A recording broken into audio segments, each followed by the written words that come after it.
سورہ بقرہ آیت نمبر 34۔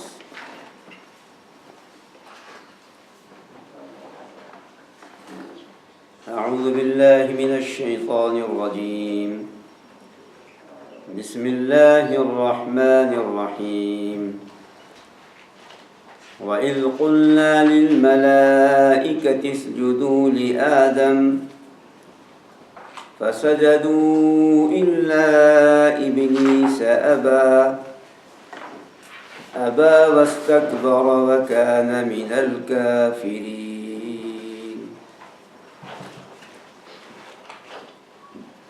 اور یاد کریں اس وقت کو جب ہم نے فرشتوں سے کہا کہ آدم کا سجدہ کریں، تو سب نے سجدہ کیا سوائے ابلیس کے۔ اس نے انکار کیا اور تکبر کیا اور تھا کافروں میں سے۔ آپ کے سامنے ایک آیت پیش کی گئی ہے، اور جو اس سے پہلے سے تعلق ہے وہ یہ کہ اللہ تبارک و تعالیٰ نے بنی آدم پر کئی احسان کیے، اور ان احسانات میں ایک اور احسان ہے جس کا تذکرہ اللہ تبارک و تعالیٰ نے یہاں کیا ہے۔ اللہ تبارک و تعالیٰ نے بنی آدم کو زمین میں خلیفہ بنایا، علم سے میں افضلیت بخشی،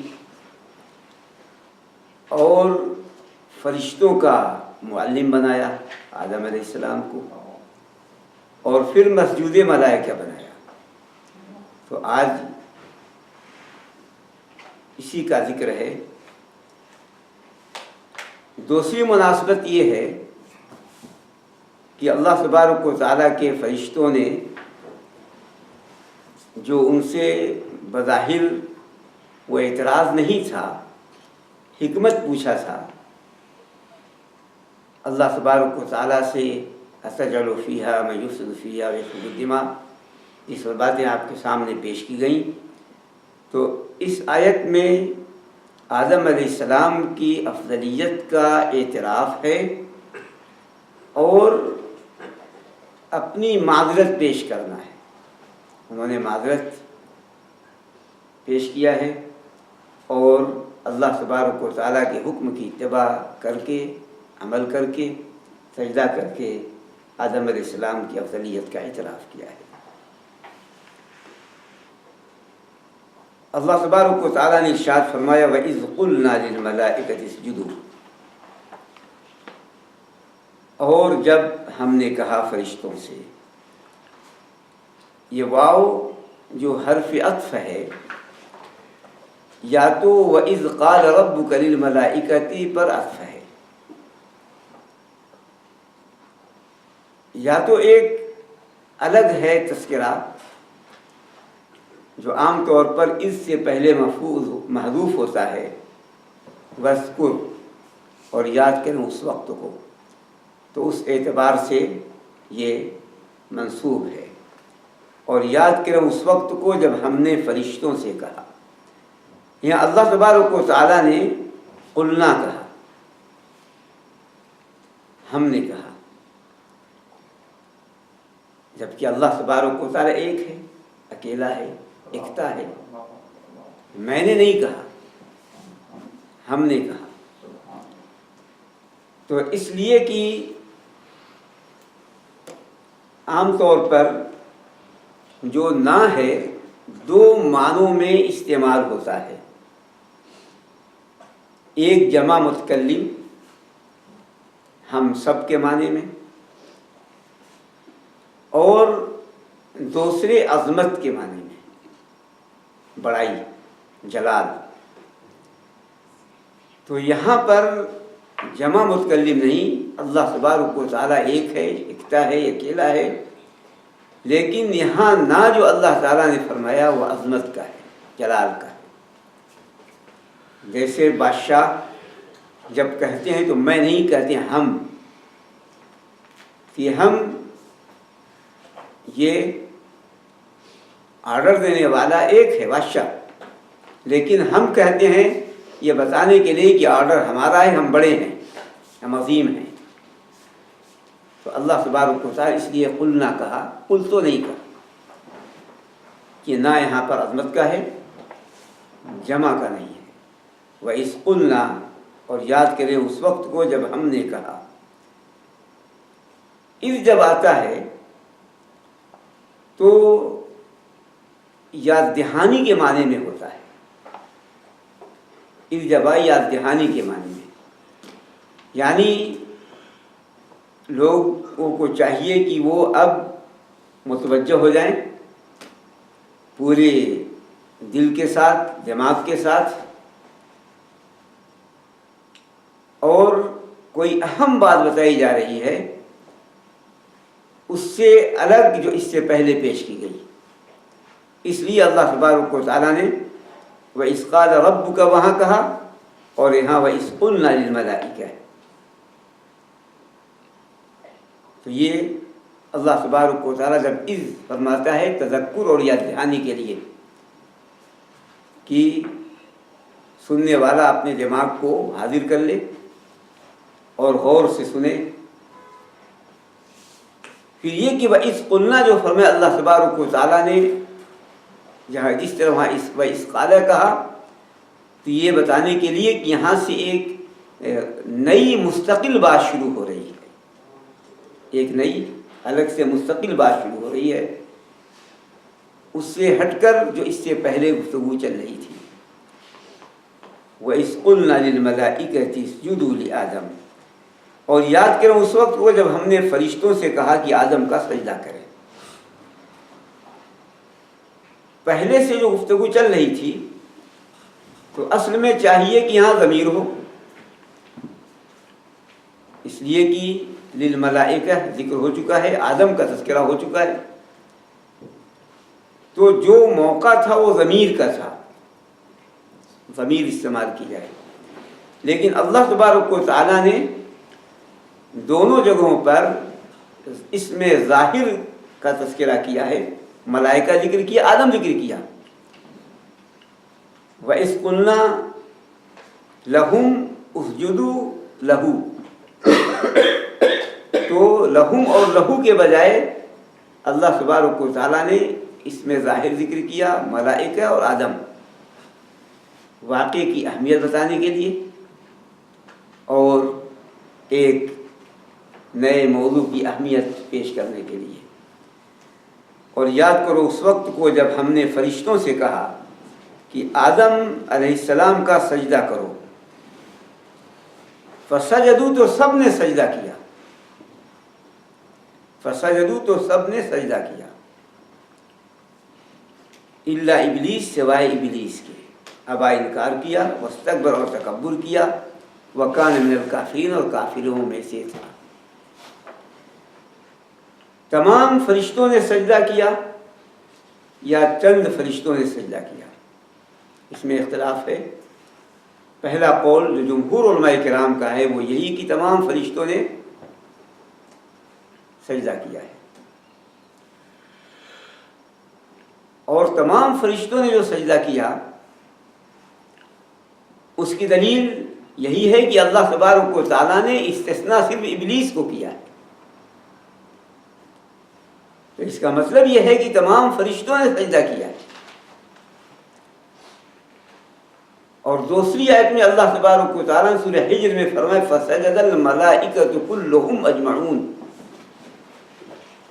اللہ تعالیٰ نے فرمایا باقاعدہ کہ تمام فرشتوں نے، کلہم بھی کہا ہے، معون بھی کہا، کہ تمام فرشتوں نے سجدہ کیا۔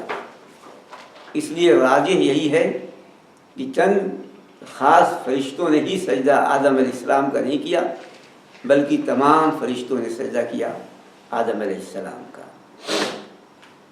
تو سجدہ کیا آدم علیہ السلام کا تمام فرشتوں نے،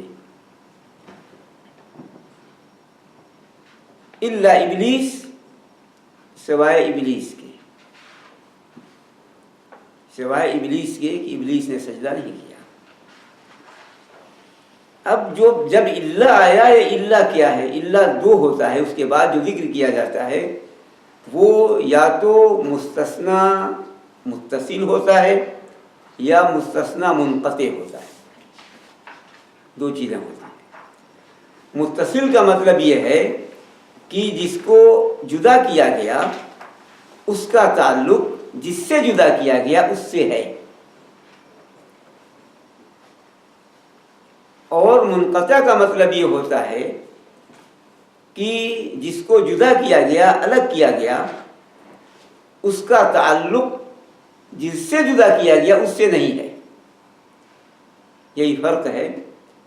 جیسے کوئی کہے جاء القوم الا زید، پوری قوم آئی سوائے زید کے، تو زید اس قوم کا ایک فرد ہے، وہ نہیں آیا، پوری قوم آئی۔ تو جس قوم سے زید کو جدا کیا گیا، زید نہیں آیا، وہ اس قوم میں سے ہے۔ لیکن اگر کوئی کہے جاء القوم الا حمارا، پوری قوم آئی سوائے گدھے کے، تو گدھا قوم میں سے نہیں ہے۔ تو یہ گدھا قوم میں سے نہیں ہے، مستثنی منقطع ہے۔ زید قوم میں سے ہے، وہ مستثنی متصل ہے۔ تو اسی لیے یہاں پر علماء کرام میں اختلاف ہوا۔ انہوں نے کہا کہ اللہ تبارک و تعالیٰ نے ابلیس کو جو الگ کیا کہ ابلیس نے سجدہ نہیں کیا، یہ جو الگ کیا وہ فرشتوں میں سے تھا یا فرشتوں میں سے نہیں تھا؟ سب فرشتوں نے سجدہ کیا سوائے ابلیس کے، تو آیا تمام فرشتوں میں سے ابلیس تھا یا نہیں تھا؟ تو بہرحال جو تعجب کی بات ہے وہ یہ ہے کہ ابن مسعود رضی اللہ تعالیٰ عنہ، قتادہ رضی اللہ تعالیٰ عنہ، ابن عباس رضی اللہ تعالیٰ عنہما، اس طرح اہم جو صحابہ کرام رضوان اللہ اجمعین ہیں وہ کہتے ہیں کہ ابلیس فرشتوں میں سے تھا۔ وہ یہ کہتے ہیں، وہ کہتے ہیں کہ اللہ تبارک و تعالیٰ نے جب اس نے نافرمانی کر دی تو اس کی وہ تمام صلاحیتیں چھین لی۔ لیکن صحیح یہ قول نہیں ہے، اس لیے کہ جب دلیل یقینی قطعی مل جائے تو پھر کسی کی بات نہیں مانی جائے گی۔ اور اللہ تبارک و تعالیٰ نے قرآن کریم میں سورہ کہف میں فرمایا کہ انہ کان من الجن ففسق عن امر ربہ، وہ جنوں میں سے تھا تو اپنے رب کی نافرمانی کر بیٹھا۔ تو اللہ تبارک و تعالیٰ نے ابلیس کے بارے میں بتا دیا کہ فرشتوں میں سے نہیں تھا، جن میں سے تھا۔ تو اس لیے صحیح بات یہی ہے، جمہور علماء کرام کا قول یہی ہے کہ یہ مستثنی منقطع ہے، یعنی فرشتوں میں سے ابلیس نہیں ہے، فرشتوں میں سے ابلیس نہیں، ابلیس جنوں میں سے تھا، یہ مستثنی منقطع ہے۔ اور پھر مزید اور باتیں ہیں صحیح کہ فرشتے اللہ تبارک و تعالیٰ کی نافرمانی نہیں کر سکتے، لا یعصون اللہ ما امرهم ویفعلون ما یؤمرون، یہ فرمایا اللہ تبارک و تعالیٰ نے کہ جن کا حکم اللہ دے دے وہ نافرمانی کر ہی نہیں سکتے، وہی کرتے ہیں جن کا انہیں حکم دیا جاتا ہے۔ تو اللہ تعالیٰ نے فرمایا ہے، تو ابلیس نے نافرمانی کی، اس کا مطلب یہ کہ فرشتوں میں سے نہیں تھا، جنوں میں سے تھا۔ اور اسی طریقے سے فرشتوں کی ضروریت نہیں ہے، فرشتوں کی ضروریت نہیں ہے۔ اور اللہ تبارک و تعالیٰ نے قرآن کریم میں ابلیس کی ضروریت کا تذکرہ کیا ہے، ابلیس کی ضروریت کا تذکرہ کیا ہے۔ تو اس لیے جب ابلیس کی ضروریت کا تذکرہ کیا ہے تو ابلیس فرشتوں میں سے نہیں، فرشتوں کی ضروریت ہی نہیں، اولاد ہی نہیں، اور ابلیس کی ضروریت ہے۔ اسی لیے حسن بصری رحمۃ اللہ علیہ فرماتے ہیں کہ ابلیس ایک دن کے لیے بھی فرشتہ نہیں تھا، ہمیشہ سے وہ جن میں سے ہے، جنوں کی اصل ہے جیسے آدم علیہ السلام انسانوں کی اصل ہے. تو اس لیے یہاں پر یہ جو استثناء ہے یہ مستثنیٰ وہ منقطع ہے، مستثنیٰ متصل نہیں ہے. فسجدوا الا ابلیس، تو سبوں نے سجدہ کیا سوائے ابلیس کے.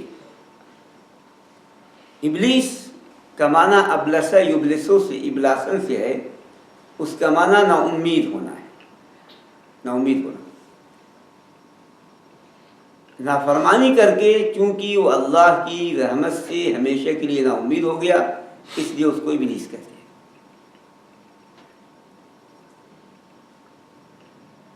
تو سجدہ کیا سب نے سوائے ابلیس کے. اب یہاں یہ مسئلہ ہے کہ سجدہ سے کیا مراد ہے. تمام فرشتوں نے آدم کا سجدہ کیا. اللہ تبارک و تعالیٰ نے فرمایا اسجدوا لآدم، سجدہ کرو آدم کا. اس میں لام کیا ہے؟ لام کیا ہے؟ آدم کا سجدہ کرو. تو کسی نے کہا کہ لام الہ کے معنی میں ہے، آدم کی طرف سجدہ کرو. گویا آدم علیہ السلام کو قبلہ بنایا اللہ تبارک و تعالیٰ نے سجدہ کا فرشتوں.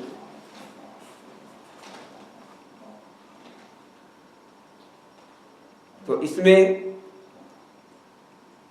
وہ کہتے ہیں کہ یہی بات ہے جیسے ہم خانہ کعبہ کی طرف سجدہ کرتے ہیں، سجدہ اللہ کا کرتے ہیں، سجدہ اللہ کرتے ہیں، لیکن خانہ کعبہ کی سمت ہم سجدہ کرتے ہیں، خانہ کعبہ کی طرف سجدہ کرتے ہیں.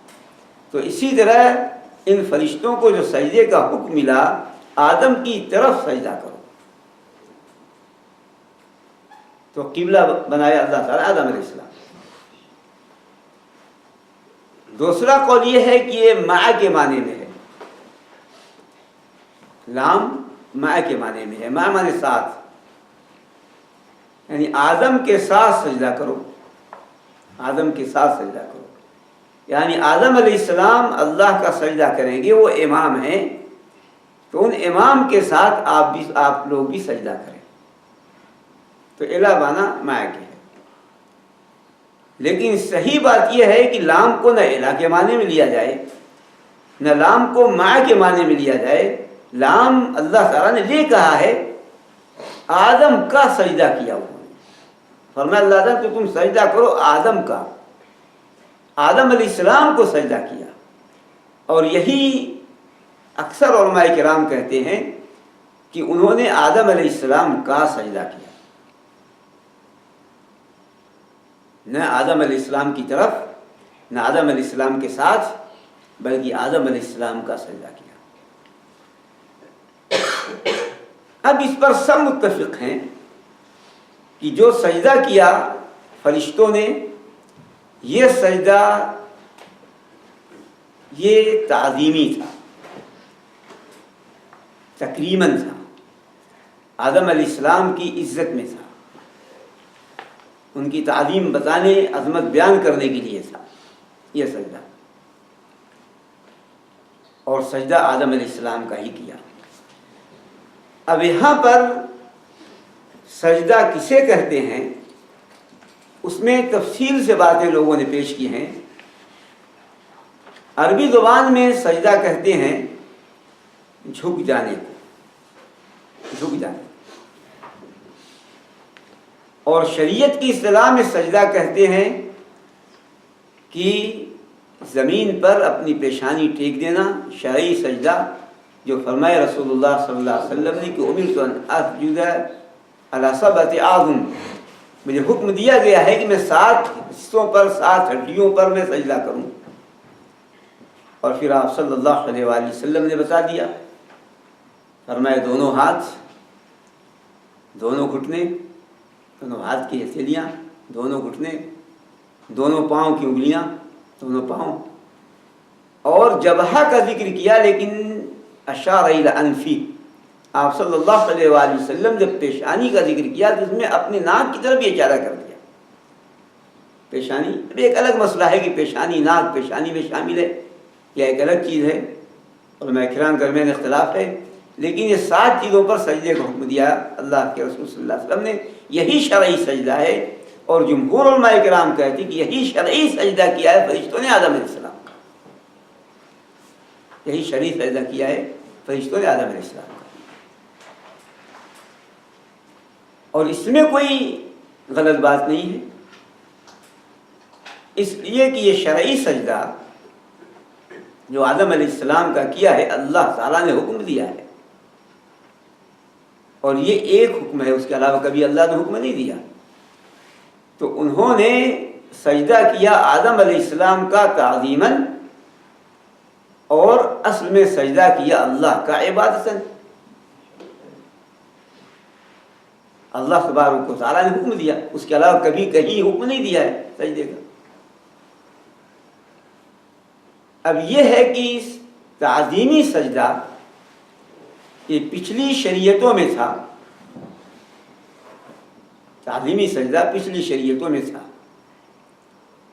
عبادتاً ہر شریعت میں حرام ہے، صرف ایک اللہ کی عبادت ہے، لیکن تعظیماً پچھلی شریعتوں میں تھا۔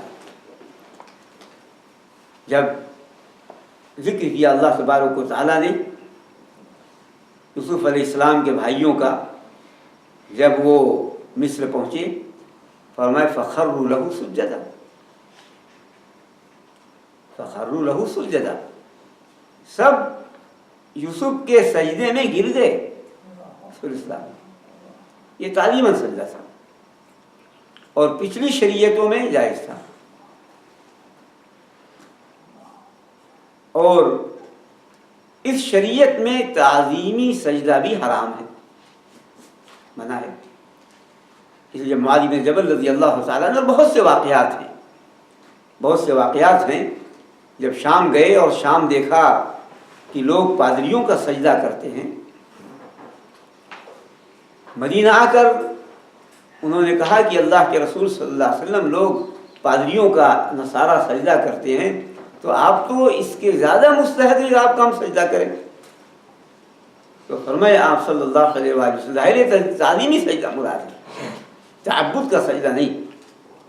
تو آپ صلی اللہ علیہ وسلم فرمایا کہ سجدہ صرف ایک اللہ کے لیے ہے، اگر کسی کو میں سجدے کا حکم دیتا، سجدہ جائز ہوتا، تو میں عورتوں کو حکم دیتا کہ وہ اپنے شوہروں کا سجدہ کریں تعظیم میں۔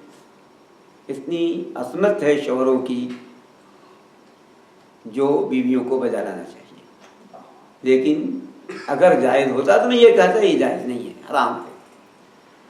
بعض روایتوں میں رسول اللہ صلی اللہ علیہ وسلم کا سجدہ اونٹ کر دیا کرتے تھے، مکلف تو ہے نہیں، ایک اونٹ آیا اور آپ صلی اللہ علیہ وآلہ وسلم کے سامنے گر گیا سجدے میں، گھٹنے اور سر سمیت۔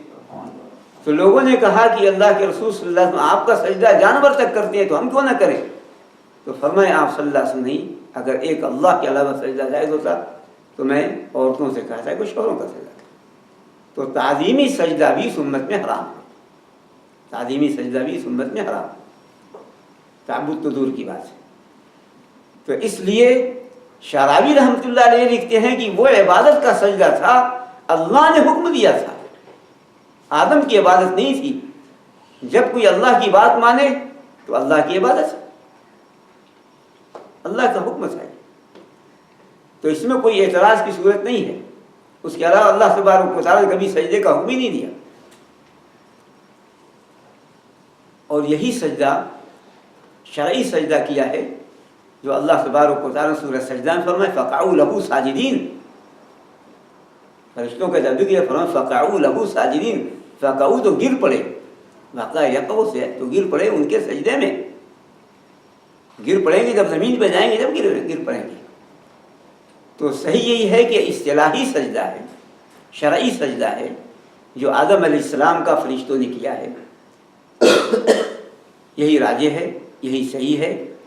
اور رسول اللہ صلی اللہ علیہ وآلہ وسلم کی حدیث بھی ہے، اس سے بھی معلوم ہوتا ہے کہ شرعی سجدہ ہے جو فرشتوں نے آدم علیہ السلام کا کیا ہے، جس طرح ہم سجدہ کرتے ہیں نماز میں۔ مشہور حدیث ہے، فرماتے ہیں رسول اللہ صلی اللہ علیہ وآلہ وسلم کہ جب انسان جب سجدہ تلاوت پڑھتا ہے اور سجدہ کرتا ہے تو شیطان ایک کنارے ہو کر روتا ہے، کہتا ہے اے انسان تجھے سجدے کا حکم ملا، تو نے سجدہ کیا، تمہارے لیے جنت ہے، مجھے سجدے کا حکم دیا گیا، میں نے نافرمانی کی، میرے لیے جہنم ہے۔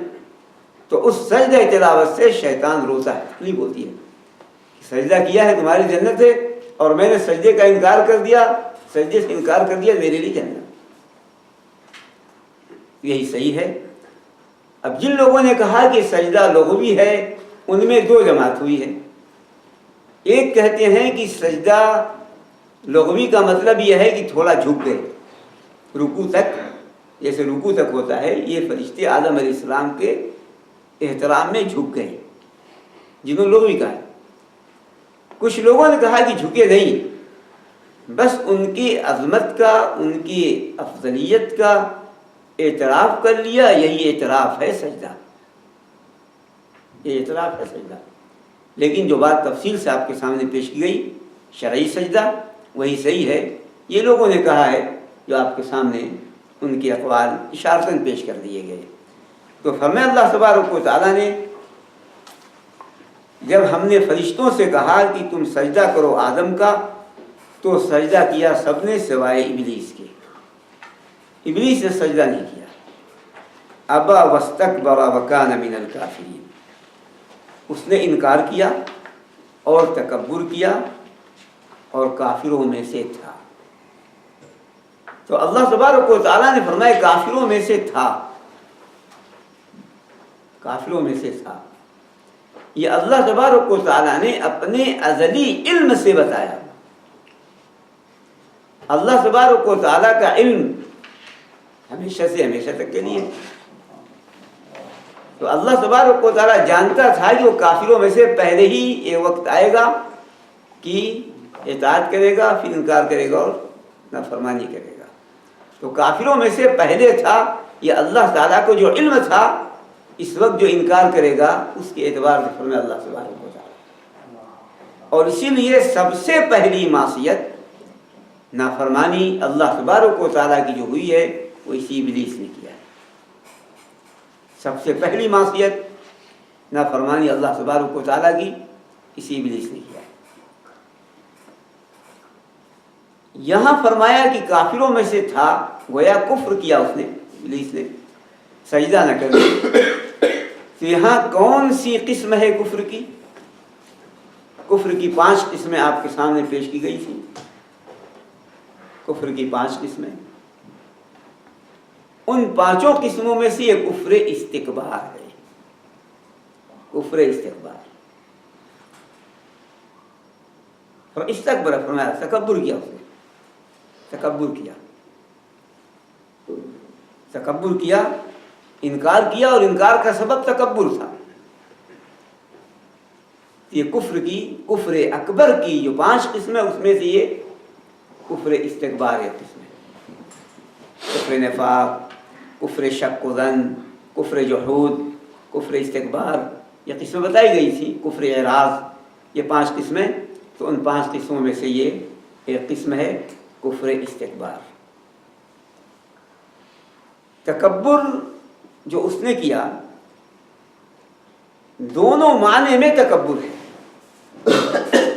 رسول اکرم صلی اللہ علیہ وآلہ وسلم نے تکبر کی تعریف کی۔ تکبر کسے کہتے ہیں؟ جب ایک صاحب رضی اللہ تعالیٰ نے فرمایا کہ یہ اللہ کے رسول سے فرمایا آپ صلی اللہ علیہ وسلم نے کہ لا يدخل الجنة من كان في قلبه مثقال ذرة من کبر، جس کے دل میں ذرہ برابر بھی تکبر ہوگا وہ جنت میں نہیں داخل ہوگا۔ ایک صاحب نے کہا کہ اللہ کے رسول صلی اللہ علیہ وسلم میں اپنا جوتا اچھا پہننا چاہتا ہوں، اپنا کپڑا اچھا پہنتا ہوں، کہ یہ بھی تکبر ہے؟ کہا نہیں، یہ تکبر نہیں ہے۔ ان اللہ جمیل یحب الجمال، اللہ خوبصورت ہے اور خوبصورتی کو پسند کرتا ہے۔ یہ تو بناؤ شکار ہے، خوبصورتی بننا ہے، خوبصورت بننا ہے، یہ اللہ کو پسند ہے۔ انسان اچھا لباس پہنے، صاف ستھرا پہنے، اچھا جوتا پہنے۔ ولیکن الکبر بطر الحق وغمط الناس، 2 تعریف کی رسول اکرم صلی اللہ علیہ وسلم نے تکبر کی۔ رسول اکرم صلی اللہ علیہ وآلہ وسلم نے دو تعریف کی یہاں تکبر کی، بطر الحق، حق کا انکار کر دینا، اور لوگوں کو حقیر جاننا، لوگوں کو حقیر جاننا، یہ تکبر ہے۔ ابلیس نے دونوں تکبر کیا یہاں پر، دونوں قسم، سجدہ سے انکار کر کے حق کا انکار کیا، اللہ تبارک و تعالیٰ کی عبادت کا انکار کیا، اور اسی لیے کافر اور مشرک سب سے بڑے متکبر ہیں۔ اور قرآن کریم میں جہاں بھی تکبر کا اکثر ذکر ہے وہ انہی کافر اور مشرکوں کے کفر و شرک کی وجہ سے انہیں کہا تکبر کا، ان الذین یستکبرون عن عبادتی سیدخلون جہنم داخرین، بہت سی آیتوں میں۔ اور ابلیس نے آدم علیہ السلام کو حقیر بھی جانا، جبھی تو اس نے کہا کہ خلقتنی من نار وخلقتہ من طین، مجھ کو تو آگ سے پیدا کیا، ان کو مٹی سے پیدا کیا، اس لیے وہ حقیر ہے، میں بڑا ہوں۔ تو اپنے آپ کو بڑا سمجھا اور آدم علیہ السلام کو حقیر جانا۔ تو تکبر کی دونوں چیز یہاں موجود، دونوں چیزیں پائی گئی۔ اس لیے فرمایا اللہ تبارک و تعالیٰ نے کہ ابا واستکبر، اور تکبر کیا، اور دوسری جگہوں پہ تفصیل سے بتایا اللہ تبارک و تعالیٰ۔ اور اسی لیے جو انسان کو گناہوں میں لگاتے ہیں، کفر کی راہ پہ پہنچاتے ہیں، یہ تین چیزیں ہیں: تکبر، حقیر جاننا، اور حسد۔ بعد میں حسد کہا اس لیے یہ حسد بھی تھا، حسد۔ تین چیزیں ذکر کی: تکبر، حسد اور حرص۔ تکبر، حسد اور حرص۔ تکبر کیا ابلیس نے، آدم علیہ السلام نے حرص کیا، وہ جنت پہ رہنا چاہتے تھے۔ ابلیس نے کہا کہ آپ کو ایسا درخت نہ بتا دوں کہ اس میں شجرۃ الخلد و ملک لا یبلا، جو ہمیشہ آپ کھا لیں گے، ہمیشہ میں جنت میں رہیں گے، ایسی بادشاہت ملے گی جو آپ کی کبھی پرانی نہیں ہوگی، ختم نہیں ہوگی۔ تو ابلیس نے تکبر کیا، حسد کیا، یہ دو، اور آدم علیہ السلام سے حرص آ گئی، تو پھر ابلیس کامیاب ہو گیا۔ تو اس لیے اللہ تبارک جو بات آئے گی، فرمایا اللہ تعالیٰ نے فسجدوا الا ابلیس ابا واستکبر، تو انہوں نے سجدہ کیا، فرشتوں نے، سوائے ابلیس کے کہ اس نے انکار کیا اور تکبر کیا اور کافروں میں سے تھا۔ یہاں ایک مسئلہ درپیش ہے علماء کرام کے درمیان کہ یہ وَإِذْ قُلْنَا لِلْمَلَائِكَةِ اسْجُدُوا لِآدَمَ، یہ آدم علیہ السلام کی پیدائش کے فوراً بعد یہ واقعہ ہوا ہے، یا آدم علیہ السلام کو علمی برتری ثابت کرنے کے بعد سجدے کا واقعہ ہوا؟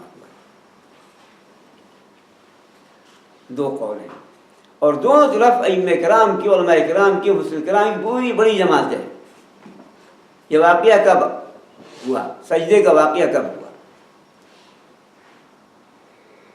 تو ایک جماعت وہ اس طرف گئی ہے کہ آدم علیہ السلام کو جب علمی برتری حاصل ہو گئی تو اللہ تبارک و تعالیٰ نے آدم علیہ السلام کی تکریم میں سجدے کا حکم دیا فرشتوں کو۔ وہ دلیل یہ دیتے ہیں، اس طرح کی اور بھی آیتیں۔ یہاں پر اللہ تعالیٰ نے پہلے آدم علیہ السلام کا ذکر کیا خلیفہ بنانے کا فرشتوں سے، پھر اس کے بعد علمی برتری کا ذکر کیا، فرشتوں نے اپنی عاجزی کا اظہار کیا، تواضع کا اظہار کیا، پھر اس کے بعد یہ ہے کہ ان کو مسجود ملائکہ بنایا۔ لیکن دوسری آیتوں میں وَنَفَخْتُ فِيهِ فَإِذَا سَوَّيْتُهُ وَنَفَخْتُ فِيهِ رُوحِي فَقَعُوا لَهُ سَاجِدِينَ، وہاں فرمایا اللہ تبارک و تعالیٰ نے کہ جب میں ان کا پتلا بنا دوں آدم علیہ السلام کو، فَإِذَا سَوَّيْتُهُ بنا لوں، وَنَفَخْتُ فِيهِ مِن رُوحِي، اور ان میں اپنی روح پھونک دوں تو تم ان کا سجدہ کرنا۔ تو ہاں اللہ تبارک و تعالیٰ نے ذکر کیا ہے کہ جہاں روح پھونکو فوراً سجدہ کر دینا۔ تو دونوں طرف دلائل ہیں، دونوں طرف دلائل ہیں۔ اس لیے علماء کرام کی ایک جماعت گئی ہے کہ آدم علیہ السلام کو سجدے کا حکم ملا علمی برتری کے ثبوت کے بعد، اور دوسری جماعت اس طرف گئی ہے کہ پیدا ہوتے ہی، پیدا کا روح پھونکتے ہی آدم علیہ السلام کے سجدے کا حکم اللہ تعالیٰ نے فرشتوں کو دیا ہے۔ یہ ہے آپ کے سامنے ایک آیت جو پیش کی گئی، اور انہی پہ اکتفا جو اس سے سبق ملتا ہے وہ سبق آپ کے سامنے پیش کر دیا جائے۔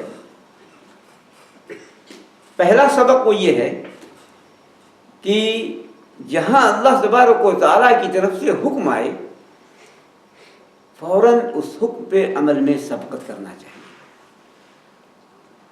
فوراً دیر نہیں لگانی چاہیے۔ اس لیے فسجدوا ہے، اللہ تعالیٰ نے جہاں حکم دیا آدم کا سجدہ کرو، تاخیر کے لیے آتا ہے، ثم نہیں کہا، ثم تاخیر کے لیے آتا ہے، تو فوراً انہوں نے سجدہ کر دیا، فوراً سجدہ کیا۔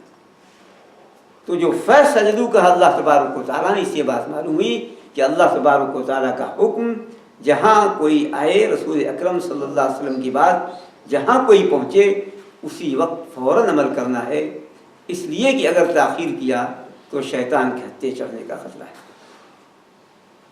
تاخیر نہیں کرنا چاہیے۔ اور ہمارے اسلاف کا طریقہ یہی تھا، ہمارے اسلاف کا طریقہ یہی تھا کہ جتنا جہاں حکم معلوم ہوا فوراً عمل کرتے تھے، تاخیر نہیں کرتے۔ جب پردے کا حکم آیا تو دوسری نماز میں عورتیں مکمل پردے کے ساتھ آئی ہیں، اور سب نے جا کے بتایا، بھائی نے بہن سے، باپ نے اپنی جو ہے بیٹی سے، شوہر نے بیوی سے، اور پھر کسی نے نہیں سوچا کہ یہ میچ کرے گا نہیں کرے گا، یہ موٹا ہے، کسی نے کمبل پھاڑا، کسی نے چادر پھاڑا، جن کو جو تھا میسر تھا، جس کے پاس نہیں تھا اپنے سہیلیوں سے یا پڑوس سے مانگا، لیکن سب نے فوراً عمل کیا۔ ہم کریں گے نہیں انشاءاللہ، اور انشاءاللہ میں شیطان آ جاتا بعد میں، اور پھر بیچ میں یا آئندہ یا جمعے کو تیار ہوں گے، غسل کریں اس کے بعد سے، تو جہاں ہم نے آئندہ کہا پھر بیچ میں شیطان آتا، پھر اس پر عمل کبھی نہیں ہوتا تھا، یہ عمل ہوتا۔ اس لیے سبقت کرنی چاہیے اللہ تبارک و تعالیٰ کے حکم عمل میں، شیطان کو بیچ میں آنے اور بہکانے کا موقع نہیں دینا چاہیے۔ قبلے کا جب حکم نازل ہوا، قبلہ تبدیلی کا، جانتے ہیں مسجد قبلتین، وہاں سب لوگ بیت المقدس طرف رک کر کے نماز پڑھ رہے تھے، اور بتانے والے نے بتایا کہ میں نے رسول اللہ صلی اللہ علیہ وسلم کے پیچھے نماز پڑھی ہے، انہوں نے خانہ کعبہ کی طرف رک کر کے نماز پڑھا۔ وہ صاحب آپ صلی اللہ علیہ وسلم کے ساتھ مسجد میں نماز پڑھ کے گئے تھے، اور لوگوں کو پتہ نہیں تھا، ان مسجد والوں انہوں نے کہا چلو ابھی پڑھ لیتے ہیں 2 رکعت اور پڑھ لیتے ہیں بیت المقدس طرف، پھر بعد میں بدل لیں گے۔ اسی میں انہوں نے فوراً قبلہ خانہ کعبہ کر لیا، فوراً بدلا، جبکہ بالکل اپوزٹ تھا ایک دوسرے کے۔ عورتیں مردوں کی جگہ گئیں، مرد عورتوں کی جگہ آئے، بالکل الٹے تھا، شمال اور جنوب کا مسئلہ تھا، لیکن فوراً عمل کیا ہے۔ یہ نہیں کہا چلو بعد میں جس نے اعلان کیا ہے تحقیق کر لیں، سچے ہیں، صحیح ہیں، عادل ہیں، کیسے ہیں، کون ہیں، پھر اس کے بعد دیکھا جائے گا، یا نماز ختم کر لیں بھی پڑھ لیں، بعد میں ہم دوسری نماز نہیں کریں۔ فوراً عمل کیا ہے، فوراً۔ یہ ہمارے اسلاف کا طریقہ تھا، سبقت۔ فرشتوں نے فوراً سجدہ کیا، فوراً۔ جب شراب حرام کی گئی، جب علم ہوا تو ہم جانتے ہیں جس کے منہ میں تھی کلی کر دیا، اور پھر جو شراب جس کی گھٹی میں ہو، شراب کا جو رسیہ ہو، وہ تو منہ تک لگائے ہو تو چھوڑ سکتا ہو، لیکن منہ میں کلی کر دیا، منہ تک لگائے تھا پھینک دیا، فوراً عمل کیا ہے۔ اور آج ان میں ہم میں یہی بہت فرق ہے۔ تو اس لیے اللہ تعالیٰ فرشتوں نے جب حکم ملا فوراً سجدہ کیا، فسجدوا، ثم سجدوا نہیں کہا، فسجدوا۔ یہ پہلا فائدہ ہے جو آپ کے سامنے پیش کیا گیا، اور اسی لیے کعب بن مالک رضی اللہ تعالیٰ نے قریب کہا تھا، غزوہ تبوک کا لمبا واقعہ ہے، ہم جانتے ہیں کعب بن مالک رضی اللہ تعالیٰ نوجوان تھے، اس وقت مالدار تھے، اور ان کے پاس 2 گھوڑے تھے، سواریاں تھیں، اور غزوہ تبوک میں جانے کا اعلان ہو گیا۔ انہوں نے کہا لوگ خبر ملی، لوگ تیاری کریں، کوئی بات نہیں، میرے پاس 2 سواریاں ہیں، ہم قریب مل لوں گا۔ پھر اس کے بعد لوگوں نے کہا کہ اب نکلنے والا ہے، کہا کوئی بات نہیں، پھر نکل لوں گا میں، بعد میں ہم قریب پالوں گا۔ یہ بھی خبر ملی کہ نکل گئے لوگ، کہا پھر بھی کوئی مسئلہ نہیں، میرے پاس تیز دوڑنے والے گھوڑے ہیں، پالوں گا۔ ان قریب کہا، پیچھے رہ نہیں جا سکے، نہیں گئے۔ ایک لمبا واقعہ ہے جو کبھی پیش کیا جائے گا، ہم جانتے ہیں 3 شخص پیچھے رہ گئے تھے۔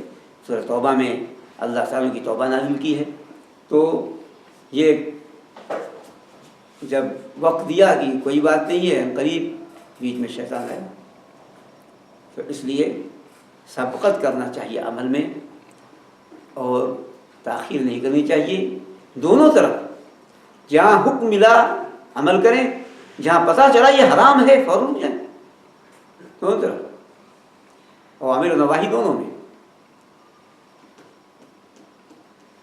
دوسری بات یہ معلوم ہے کہ انسان کو فرشتوں والی صفت والا ہونا چاہیے،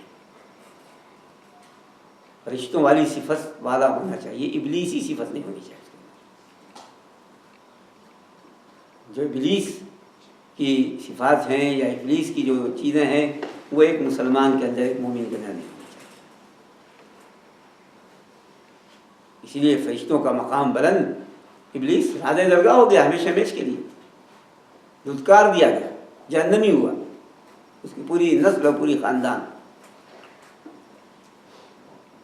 اسی طریقے سے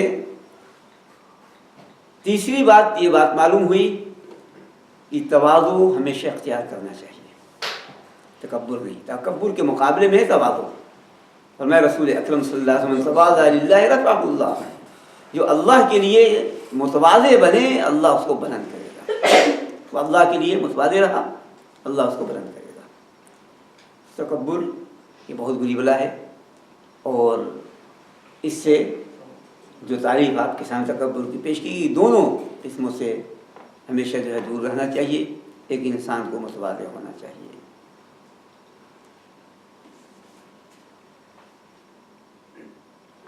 اور یہ بات بتائی گئی کہ سب سے پہلے جس نے نافرمانی کی، اور یہی چوتھا فائدہ ہے، وہ ابلیس۔ اس سے بات معلوم ہوئی کہ انجام آخر کا ہوتا ہے، انجام آخر کا ہوتا ہے۔ بخاری شریف میں حدیث بھی العمل بالخواتیم، آخر میں جو عمل ہوتا ہے اس کا اعتبار ہوتا ہے۔ ابلیس نے آخری عمل کیا کیا؟ اللہ تعالیٰ کی معصیت، اللہ تعالیٰ کی معصیت، اس نے آخری عمل یہ کیا۔ اس سے پہلے یہ سب اس پر متفق ہیں کہ وہ اللہ تعالیٰ کے عبادت گزار تھا، بہت زیادہ پرہیزگار تھا، فرشتوں کے ساتھ رہتا تھا، اس کا بڑا اونچا مقام تھا، بڑی عبادت کرتا تھا، بہت زیادہ عبادت کرتا تھا، لیکن انجام اس کا آخری عمل کیا ہوا؟ معصیت، نافرمانی، شیطان ہو گیا۔ اس لیے آخر کا اعتبار ہوتا ہے۔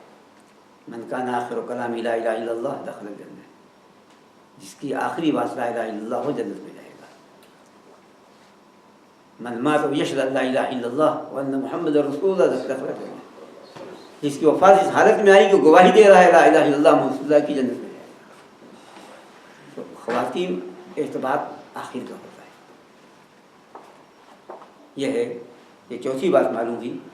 اور پانچویں بات جو آپ کے سامنے بتائی گئی کہ 3 چیزیں گناہوں کا بہت بڑا دروازہ ہے، تکبر، حرص اور حسد۔ یہ سب باتیں انشاءاللہ آئندہ وقت تفصیل پیش کی جائیں گی۔ انہی باتوں میں اتفاق۔ وصلی اللہ علیہ وسلم مولانا محمد وعلی آلہ وصحبہ۔